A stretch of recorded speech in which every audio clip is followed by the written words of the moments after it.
What's up, YouTube? This is SuperNamek's, and tonight I'll be bringing you another deck profile of a deck I played at my locals tonight, and I actually picked up one of my favorites I haven't played here in a while, playing Prophecy. I think it's still a really good deck, this format. The only thing I think it has a bad matchup against is Shadal's Game 1. Everything else against I played, like for example, I wanted to test against Burning Abyss, and I played one in the finals tonight where I ended up getting beaten 3, but I feel like I have a really good matchup against Burning Abyss. Game 1, my matchup against Infernity is terrible, but I feel like I have a good matchup against Infernity games 2 and 3 just because my sideboard is flexible. But yeah, on the deck profile, I'll show you what I played tonight. So, to start off, I played Triple Priestess. I am playing the Priestess Justice build. I feel like is the best one, is most consistent, and I feel like Priestess is the more consistent boss monster. I did try the Temperance in the World, but I just like 3 Priestess better. On to the obligatory search cards, I do play 3 SpellBook Magician, Stratos basically. Opening this in Crescent basically equals game. And then 3 Justice to kind of help with the going first turn, because being able to be going first only drawing 5, if you open this in a SpellBook, then it's more or less opening 6 because you get the Degenerate +1. So you get your Priestess, and then you get another Spellbook to your hand, whether it be a Secrets to go off again next turn, you get the Blue Boy and go off, or just whatever cards you need at the time, depending on what's in your hand. But I only play 9 monsters. I feel like it's the best build for Prophecy, so only run the 9, 3 Justice, 3 Spellbook, and 3 Priestess. On to the spells, I play 3 Spellbook Secrets, because if you had 3 Stratos, why wouldn't you play 3 Stratos? And then I also play 3 Spellbook Library of the Crescent. I feel like opening this in Magician is extremely crucial in the deck, just because you get to pick out 3 random spellbooks and your opponent gets to add a random one to hand, and then it just complements whatever you decide to do off with the Blue Boy. Especially if it gives you an additional secrets, then you just have another play for next turn. And then this card, all night long, whenever I drew it or anything like that, it was always live. Just because using Fate, recycling all your spellbooks with Tower and everything, it was always live. I never had a dead one in hand. And then if anything else, it was just fodder for Priestess. I play 2 Tower. You don't need to play more than 2.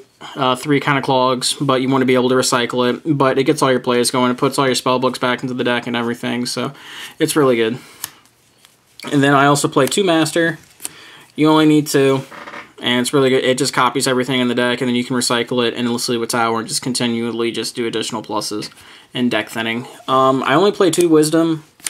I want to play 3, but since I'm not playing Breaker in the main, I don't see a point for 3. If I was playing Breaker in the main, I would play 3, but it's good. It's your Lance.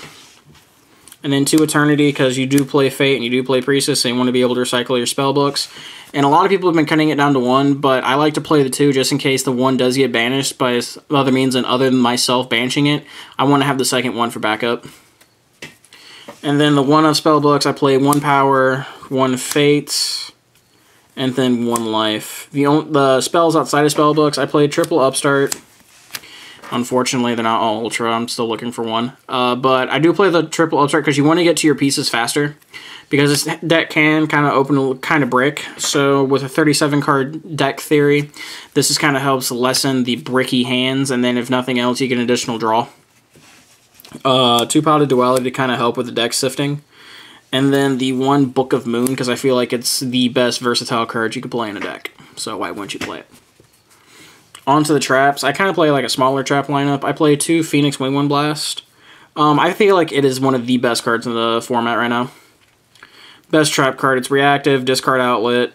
It kind of slows your opponents down too, because it puts the card back on top of the deck, if nothing else, if you're not hitting an extra deck card. It's an out to Winda, it's an out to Construct. What other cards is it out to? Out to Pleiades, you get around Pleiades with this.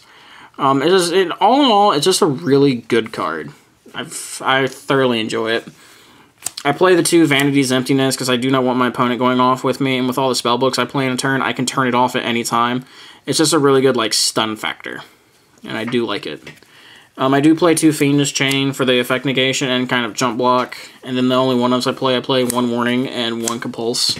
So that's the main deck. It's 40. I'll kind of go into the extra deck, although I never went into anything I played tonight. Not even once. It's all just kind of like a random shit. 1 Soul Silver Mountain, in case you ever have 2 Justice. 1 Dweller, 1 Herald, Mech Equipped, Alucard, Leviaire, Exiton. 101, Castell, Cowboy, Zenmains, Downard, Dracossack, Daigusto Phoenix, and Big Eye. But yeah, I never once went into any of this. So it's kind of just there just if you need it. But yeah, 9 times out of 10, you're never going into this.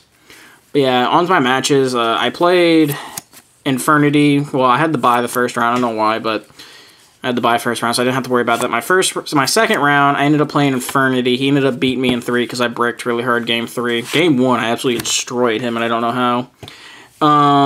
My third round, I played against a new kid. So, yeah, unfortunately, he got 2-0'd. And then round 4, what did I play? Oh, I played against Heradic, and then I 2-0'd him. And then my top 4, I ended up playing the same Infernity kid who beat me in 3, but this time I beat him in 2.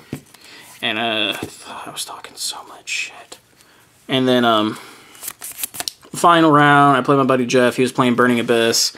Got him game 1 with Triple Priestess. And then game 2, he just out-advantaged me. And then game 3, I just opened really brick. But, I like the deck a lot. I feel like it has a great matchup against a lot of the top decks of the format. The only thing I have a problem with is Shaddoll Artifact. I feel like that's a really weak matchup, but I do, like I said, I have a very versatile side deck for it, so I feel like it can be good. But, yeah, guys, thanks for watching. Always remember to like, comment, subscribe, and I'll try to have some more material up here for you soon. Later.